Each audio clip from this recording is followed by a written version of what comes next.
Hello, hello. Hi, guys. Happy Monday. Trust that all is well with all of you. I hope that you would have had a rejuvenating, revitalizing, re energizing weekend. Believe it or not, this is me doing a take 3 here. I just wanted to say so much and to probably say it differently this time, but the exact same things keep coming out because I'm saying it every Monday, but maybe my desire truly is for us to be mindful that we do take the time to rejuvenate, revitalize, re energize, press reset on our week so that when we start on a Monday, that we are starting off bearing in mind that this is a new week, it is a new day in the week. In this very minute, this minute that I am in right this minute here is new.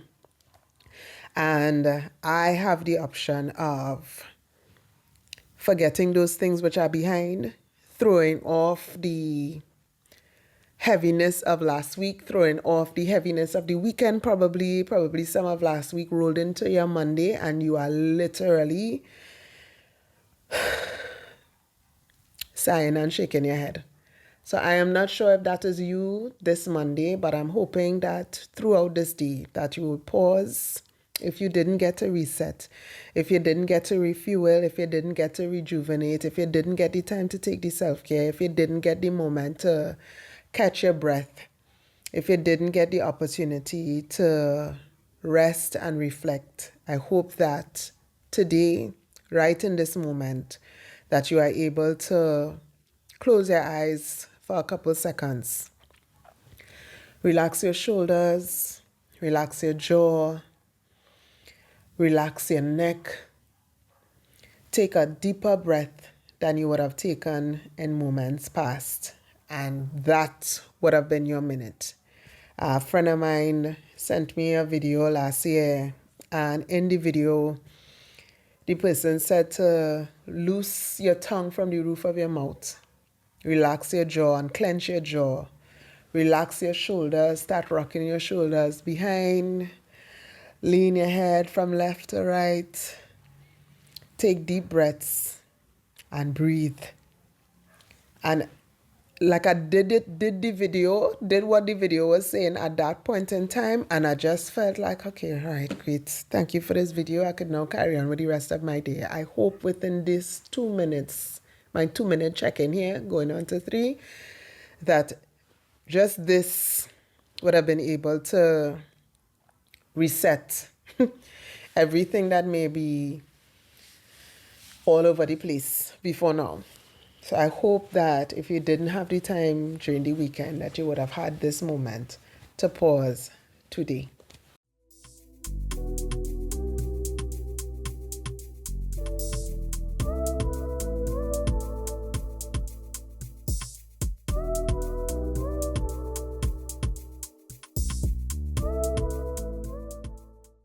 So today, I know I spoke about 2 ladies last week, and I just wanted to revisit one of them.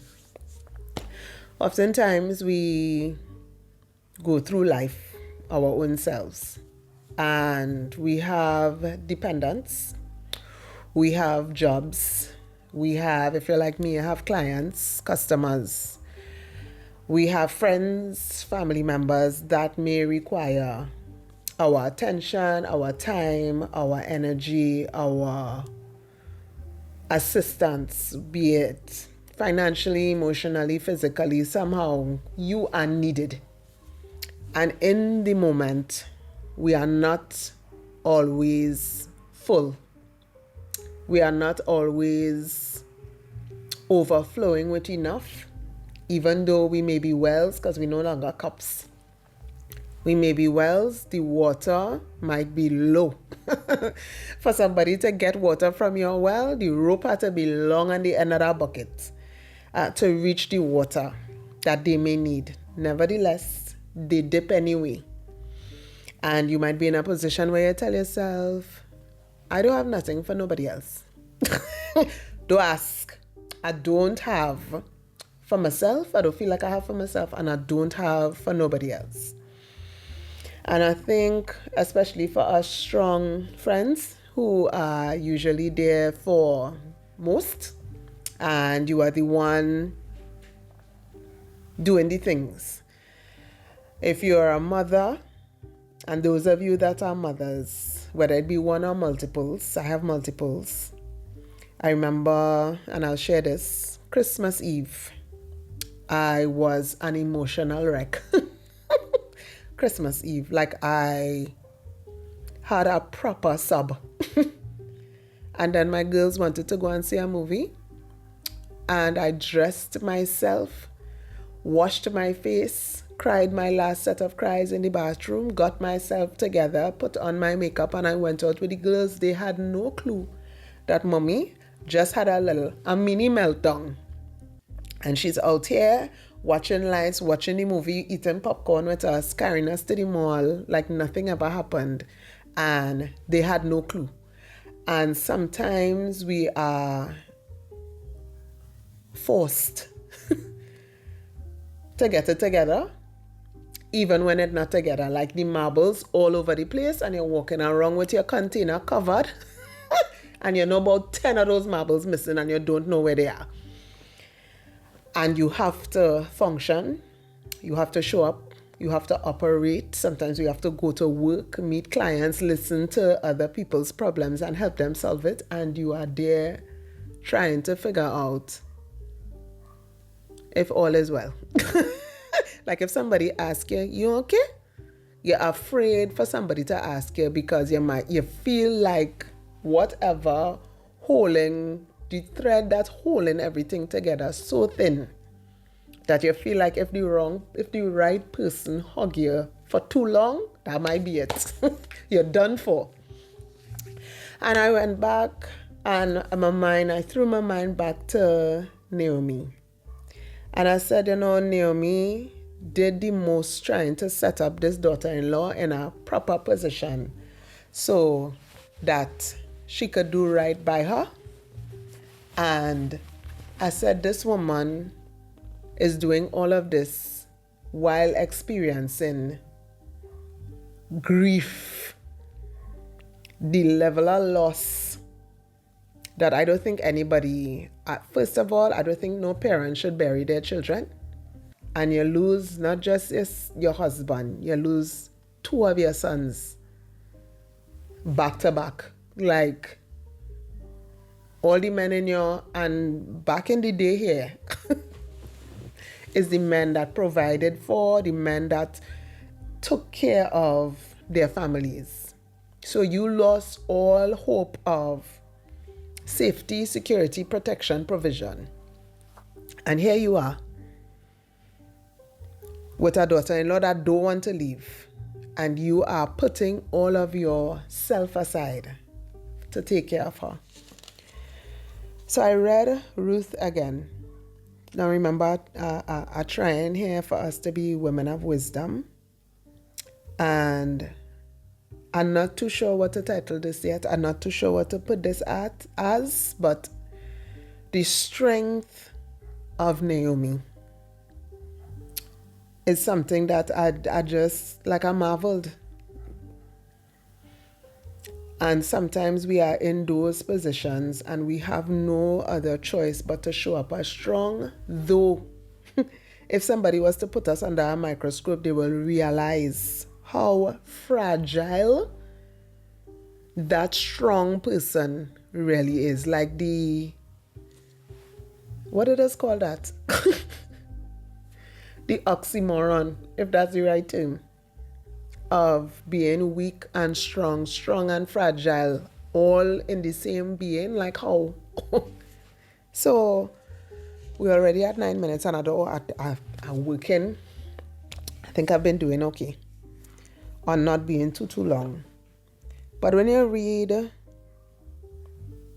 Ruth chapter 1, Naomi, like I said, lost everything, both her sons and her husband. And she told her daughter-in-laws, hear what, I can't do nothing for all you. Even if I make more children and I bear more sons, by the time they're ready for marriage, they go be too old. It ain't making sense. Go back where you come from. Ruth decided to stay with her. When Naomi, so this is verse 18 of chapter 1, when Naomi realized that Ruth was determined to go with her, she stopped urging her. So the two women went on until they came to Bethlehem. Where they arrived in Bethlehem, the whole town was stirred because of them, and the women exclaimed, the women in the town, "Can this be Naomi?" "Don't call me Naomi," she told them. "Call me Mara, because the Almighty has made my life very bitter. I went away full, but the Lord has brought me back empty. Why call me Naomi? The Lord has afflicted me. The Almighty has brought misfortune upon me." So Naomi returned from Moab, accompanied by Ruth the Moabite, her daughter-in-law, arriving in Bethlehem as the barley harvest was beginning. Now, I know we did chapter 2 last week. I want to jump ahead to chapter 3. Verse 1 says, "One day Ruth's mother-in-law Naomi said to her, 'My daughter, I must find a home for you where you will be well provided for.' My daughter, I must find a home for you where you will be well provided for." Naomi still don't have a husband. Still don't have the two sons that she left the place that she left. She returned. So they knew who she was. And they just thought, they said, "Is this Naomi?" And her response is, "Don't even call me that, because what I just experienced, I don't even call me something else, because what I just experienced is so bitter that Naomi is not an appropriate name for me anymore." She wanted to change her whole name. And in my mind, I went over what she may have been living out. The reality of her reality. And not only that, the reality of her and the daughter-in-law that didn't listen when she said, "Go back." Go back where you come from, return to your parents. So the reality of, I left here with a husband and 2 children. My 2 sons got married. You are a reminder that my son was your husband. You are a reminder that my son didn't even get time to bear children, to give my grandchildren. You are a reminder of that. You are a reminder that I left here with a husband and 2 children. My sons got married, and now I don't have no sons, no husband. You are a constant reminder of my reality. And that aside, Naomi said to herself, that aside, I must find a home for you where you will be well provided for. Not, let me just find you a new husband. I want one that will be able to provide for you well. And I just thought that required a level of selflessness, a level of strength to be able to tuck your own emotions aside, to ensure the well-being, provision, protection, and safety of somebody else. Father God. I can't wrap my mind around her thoughts at night before she go in her bed. I can't wrap my mind around the compartmentalizing that needs to take place for her to function as a good mother-in-law. Out of pain. Her reality, her lived out reality was very obvious, not just to her, but to those around her, because when she came back, the first thing people noticed is, hey, they not Naomi. I thought she was married. I thought she had 2 sons. Like, that reality is not just yours alone. Yours and the public know your business. And you come back with 1 daughter-in-law, not 2. 1 daughter-in-law, not sons. 1 daughter-in-law, not a husband. And in spite of that, you decided, girl, I need to focus on finding you a good home where you could be well provided for. I don't know what it would take for her to put aside that level of grief. Now, the Bible never say all of them die on the same day, no. So it could have been the husband went first, then 1 son, then the next son. The Bible never say all of them die the same day. And so as soon as you're trying to figure out life without a husband, you have to figure out life without a husband and a son, life without a husband and 2 sons. Like, what it will take for somebody to move on, and not move on, but to move forward with pain. I can't. I thought about Ruth, and Ruth was very favored. In the first place, not everybody blessed with amazing in-laws or an amazing relationship with their in-law. So they were both blessed to have each other.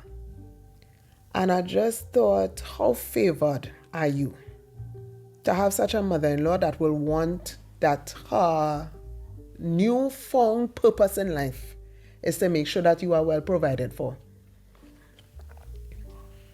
And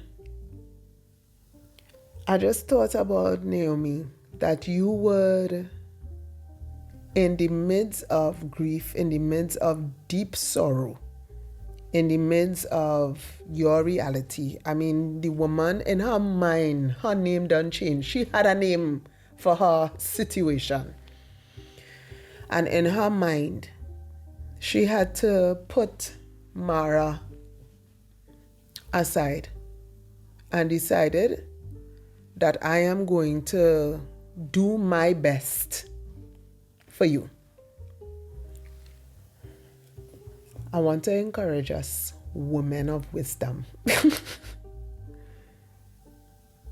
to ask God for the strength necessary. Because sometimes you don't have all the resources available, and sometimes that resource could be finances, that resource could be support. Sometimes you don't have the resources necessary for you to figure out how to trek through your very mad Mara period season. And without said resources that is needed, now we could go on YouTube and Google what steps to overcome grief, how to go through the process of grieving the loss of a spouse or the loss of a child. We could use YouTube and get videos and things that we could use. We have therapists we could go to, psychologists that we could go to. I don't see here where, first of all, in chapter 2, food was an issue.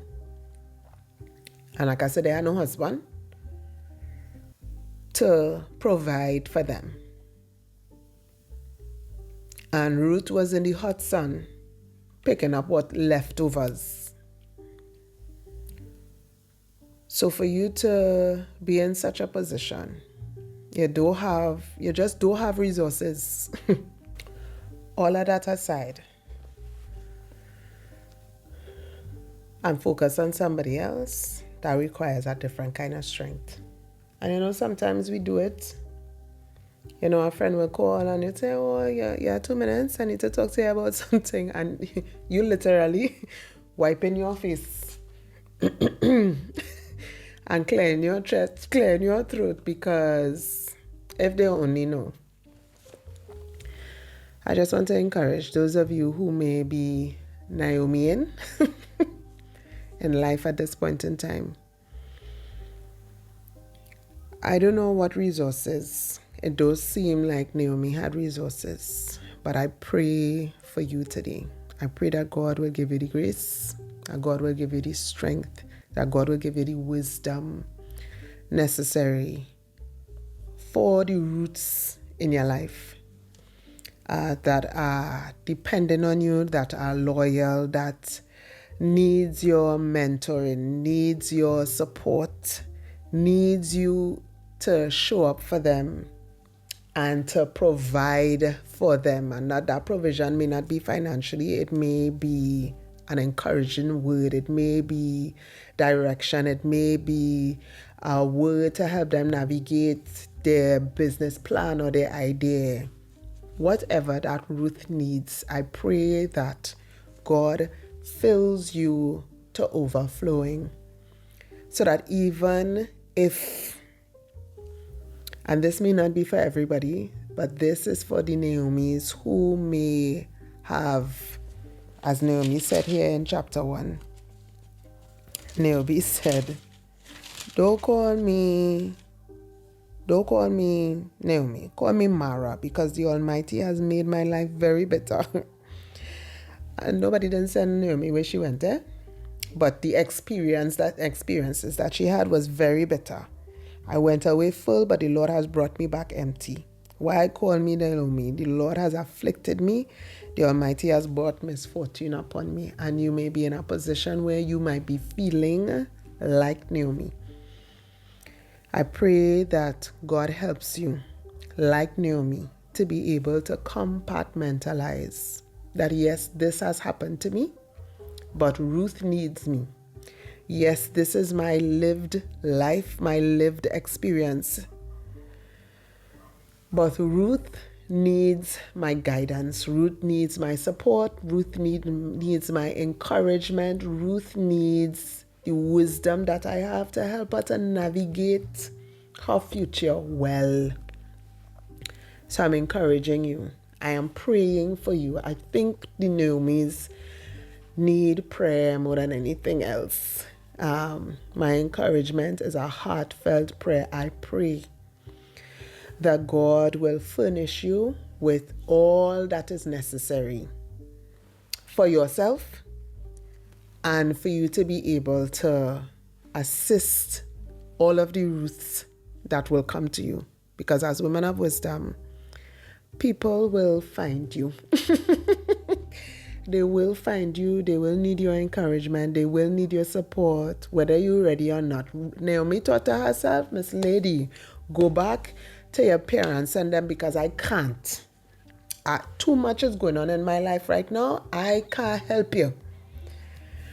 But Ruth decided, Miss Lady, I don't care what you have to say. I'm not going a place. I'm not leaving. And so I just pray God's strength. I pray God's peace. I pray that God will help you to navigate your way forward as you help the Ruths that will come to you to navigate their way forward as well. It's not easy. Sorry. It's not easy, but I pray strength. I pray grace. I pray comfort. I pray peace. I pray joy. I pray wisdom. I pray wisdom. I pray wisdom. I pray wisdom. So that God will give you the wisdom, not just for you, but for those that will need what you have. In spite of your bitter afflictions, in spite of your pain, in spite of how you may see yourself, because Ruth clearly saw something else and Naomi was seeing something else. So despite, this turning into a long one, but despite how You may even see your situation or see what is going on with you. Despite all of that, I pray God gives you the wisdom necessary to be able to help the roots in your life. It's not easy. Well, forgive me. It's really not easy, but I pray grace. I pray grace. I pray grace. I pray grace. So have a fantastic week. I pray grace, strength, peace, comfort at all times, in all situations. And I just pray that God will even turn your very bitter afflictions around. And God did. Okay, this will be part 2. We will come back and do another one. Because if I continue, it will go too long. But God did turn it around for Ruth, for Naomi. Well, both Ruth and Naomi. So I pray that God will do the same for you. Have an amazing week.